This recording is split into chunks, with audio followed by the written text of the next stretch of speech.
সবাইকে ওয়েলকাম করছি আমার নতুন একটি ভিডিওতে।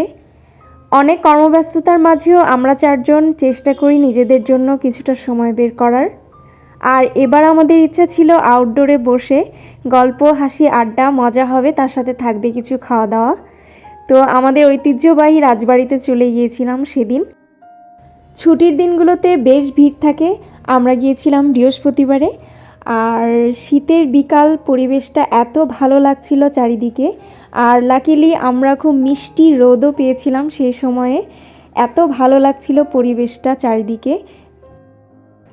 আমাদের গল্প, আড্ডা সবই চলছিল, ছবি তোলা। এখানে আমরা দেখছিলাম যে আমাদের ড্রেসের সাথে কাছাকাছি ম্যাচিং করে আমরা ড্রিঙ্কসগুলো নিয়েছি, বেশ ভালোই লাগছিল। পাশে ছোট একটা পার্কও ছিল, যেহেতু তেমন বাচ্চারা ছিল না। তো আসলে যতই বড় হই মন তো বাচ্চাদের মতোই থাকে, তাই আমিও একটু দোলনায় দোল খেয়ে নিলাম।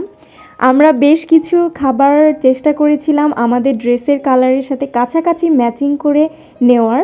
তো বেশ কয়েকটা খাবারই এরকম করে নেওয়া হয়েছে ম্যাচিং করে। আর আমি এখানে একটু ডেকোরেট করছিলাম খাবারগুলো।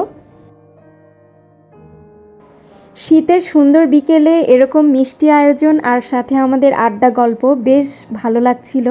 কিন্তু বিকেলের সময়টা এখন যেহেতু অনেক কম, মনে হচ্ছিল আরও একটু বেশি সময় থাকতে পারলে আরও ভালো লাগতো।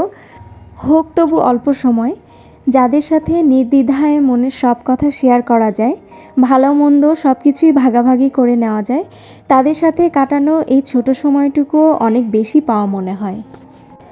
কিছুদিন অনেক বেশি ঠান্ডা থাকায় এই মিষ্টি রোদটা ভীষণ ভালো লাগছিল সেই সময়।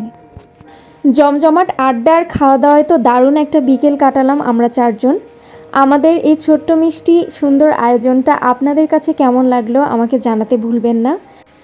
আজ এই পর্যন্তই। সবাই অনেক ভালো থাকবেন। দেখা হয়ে যাবে আমার অন্য আরেকটি নতুন কোনো ভিডিওতে।